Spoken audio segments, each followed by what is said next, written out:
اسلام میں غلامی کی کیا حیثیت ہے اور کیا اسلام نے غلامی کو ختم کیوں نہیں کیا؟ غلامی اسلام کی کوئی ایجاد نہیں ہے، غلامی انسانوں نے پیدا کر لی۔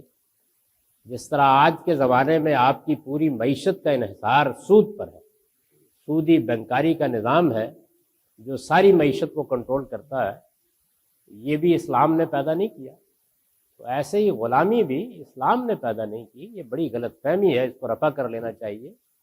یہ اس طرح پیدا ہوئی کہ جب مختلف قبیلے ایک دوسرے پر حملہ کرتے تھے تو حملہ آور قبیلے کے تمام مردوں عورتوں کو غلام بنا لیا جاتا تھا، اس خیال سے کہ انہوں نے ایک جنگی جرم کا ارتکاب کیا ہے، تو اس جرم کی سزا کے طور پر لوگوں کو غلام بنایا جاتا ہے۔ یہ قبائلی دور میں یہ روایت شروع ہوئی، اور اس کے بعد آہستہ آہستہ جنگوں میں غلام پکڑے جاتے، ان کو عورتیں ہوتی تو انہیں لونڈی بنا لیا جاتا، مرد ہوتے تو انہیں غلام بنا لیا جاتا۔ اس پر پوری معیشت کا انحصار ہو گیا۔ یہی غلام کھیتوں میں کام کرتے تھے، یہی گھر کا نظم و نسق چلاتے تھے، ایک اشرافیہ وجود میں آنی شروع ہو گئی۔ آدمی کی اگر رفاہیت ہے، دولت ہے، تو زیادہ سے زیادہ وہ غلام خرید لیتا تھا جو اس کی خدمت میں کمر بستہ رہتے تھے۔ یہ محمد الرسول اللہ صلی اللہ علیہ وسلم کی بعثت کے وقت دنیا کی حالت تھی۔ تو عرب میں بھی بہت سے غلام تھے، بہت سی لونڈیاں تھیں، اور لوگ خیال کرتے ہیں کہ سب کوئی 15-16 سال کے تھے، بوڑھے تھے، لنگڑے تھے، لولے تھے، بیچاری بوڑھی عورتیں تھیں، برسوں سے غلامی میں زندگی بسر کر رہی تھیں۔ تو یہ ایک ایسا انسٹیٹیوشن تھا جس پر اس وقت کی معیشت کا انحصار تھا، لوگ اس کو ہاتھ نہیں لگانے دیتے تھے۔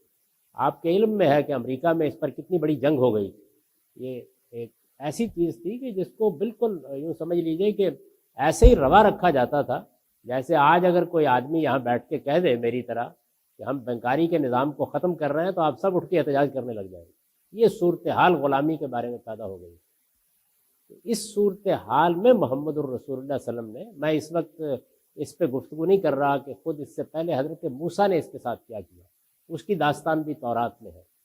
محمد الرسول اللہ صلی اللہ علیہ وسلم کے زمانے میں عرب میں ہزاروں کی تعداد میں غلام تھے، گھروں میں، کھیتوں میں چرواہوں کے طور پر قافلے لے کر جانے کے لیے سب خدمات انجام دے رہے تھے۔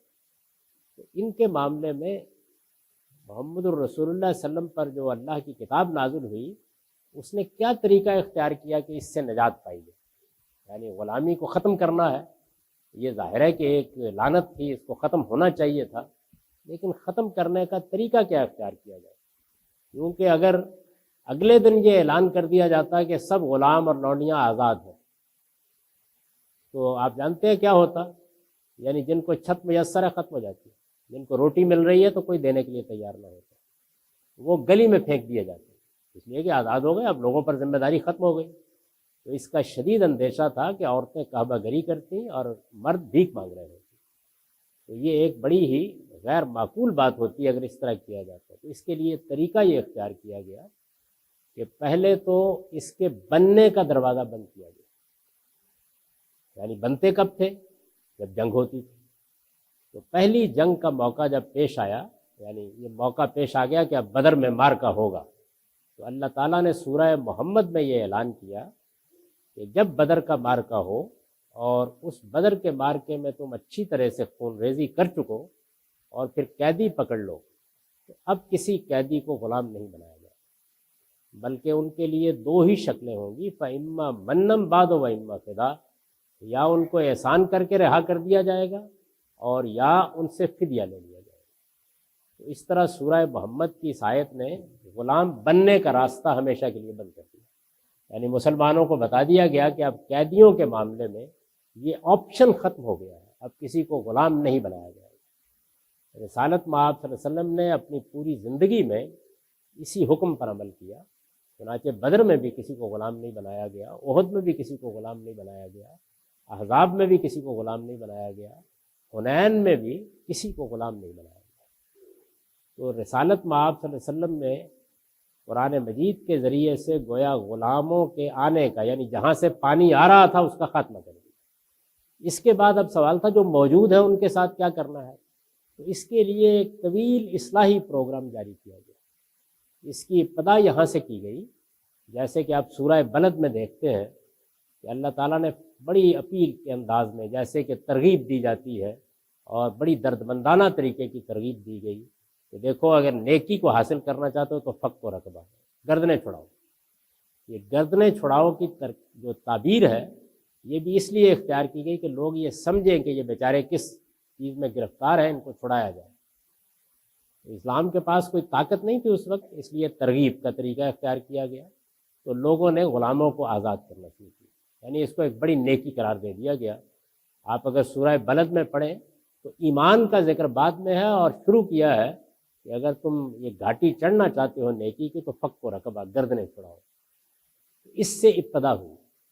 اس کے بعد پھر یہ کیا گیا کہ جو مذہبی گناہ ہو جاتے ہیں، مثلا کسی نے زہار کر لیا، کسی نے روزہ توڑ لیا، جو مذہبی نوعیت کے گناہ ہو جاتے ہیں، یا مثال کے طور پر کسی نے نادانستہ کسی کو قتل کر دیا، تو اس کے کفارے کے طور پر غلام آزاد کرنے کو پہلی ترجیح بنا دیا گیا. یعنی اگر ایسی کوئی بات ہوئی ہے تو فرمایا کہ سب سے پہلے اس گناہ سے نکلنے کے لیے غلام آزاد کریں. غلاموں کو آزاد کرنے کی اس مہم میں آگے پھر ایک قدم یہ اٹھایا گیا کہ جتنے بھی ذی صلاحیت غلام تھے، یعنی جو اپنے پاؤں پر کھڑا کر سکتے تھے، ترغیب دی گئی کہ ان کی شادیاں کرائیں گی تاکہ معاشرے میں آہستہ آہستہ ان کا مرتبہ بلند ہو. لونڈیوں کے بارے میں بھی یہ کہا گیا کہ جن کی اچھی تربیت ہوئی ہے، جو خاندان کا حصہ بن سکتی ہیں، ان کے ساتھ لوگ شادی کر لیں. تو نکاح کی ترغیب دینے کا ظاہر ہے کہ مذہب کے پاس یہی ہوتا ہے کہ خدا ترغیب دے رہا ہے، خدا تعالیٰ لوگوں کو متوجہ کر رہا ہے، تو یہ کام کیا گیا. پھر اس کے بارے میں جو نفسیات ہے لوگوں کی بدلنے کے لیے ایک قدم یہ اٹھایا گیا کہ لفظ غلام کا استعمال بند کر دیا گیا. یہ ارشاد ہوا کہ اب کسی کو عبد اور اما، یہ لفظ تھے عربی میں، غلام اور لونڈی نہیں کہا جائے گا، بلکہ اس کے لیے فتح اور فتات کے الفاظ رائج کیے گئے جن کا مطلب ہے بوائے اور گرل یا مرد اور عورت. تو یہ الفاظ رائج کیے گئے تاکہ نفسیات بدلے، سوچنے کا انداز تبدیل ہو. پھر یہ حکم دے دیا گیا کہ تمہارے غلام جو بھی اب رہ گئے ہیں ان میں سے جو خود کھاؤ گے ان کو کھلاؤ گے، جو خود پہنو گے ان کو پہناؤ گے. یہ کوئی آسان معاملہ نہیں ہے. یعنی گویا یوں سمجھ لیجئے کہ آپ کی زندگی جیسے گزر رہی ہے، امیر ہیں، کبیر ہیں یا جو بھی ہیں، آپ کو بالکل برابر کی سطح پر معاملہ کرنے کا حکم دے دیا. تو اس کے نتیجے میں بھی ہوا یہ کہ کچھ لوگوں نے یہ کیا اور کچھ نے پھر آزاد کرنا شروع کر دیا تاکہ وہ اپنے معاشرے میں جائے. غلاموں کے ساتھ جو رویے اختیار کیے جاتے تھے، یعنی ان کو مارا پیٹا جاتا تھا، سزائیں دی جائیں، اس کا مکمل خاتمہ کر دیا گیا. یہاں تک یہ بڑا مشہور واقعہ ہے کہ ایک جلیل القدر صحابی ابو مسعود انصاری، وہ اپنے غلام کو پیٹ رہے تھے. تو رسول اللہ صلی اللہ علیہ وسلم پیچھے سے چلے آ رہے تھے تو آپ نے فرمایا کہ ابو مسعود، خدا کو تم پر اس سے زیادہ قدرت حاصل ہے. تو وہ فوراً پلٹے اور انہوں نے کہا کہ میں نے اس کو آزاد کر دیا. تو آپ نے فرمایا آزاد نہ کرتے تو سزا دی جاتی جہنم کی. تو اس طریقے سے گویا خاتمہ کر دیا کہ کوئی ان کے ساتھ زیادتی نہ ہو. جب یہ سب معاملات بھی ہو گئے تو پھر وہ آخری حکم دیا گیا جو سورہ نور میں بیان ہوا ہے، اس کو مکاتبت کہتے ہیں. یعنی ہر غلام اور لونڈی کو یہ حق دے دیا گیا کہ وہ ایک معاہدہ کرے اپنے مالک کے ساتھ، اور وہ معاہدہ کرتے ہی اس کو جو کچھ وہ اب کمائے گا اس کو خود جمع کر کے مالک کو دینے کا حق حاصل ہو جائے گا. پہلے تو جو کچھ وہ کماتے تھے وہ سب مالک ہی کا ہوتا تھا. تو مکاتبت کرنے کا حکم دے دیا گیا.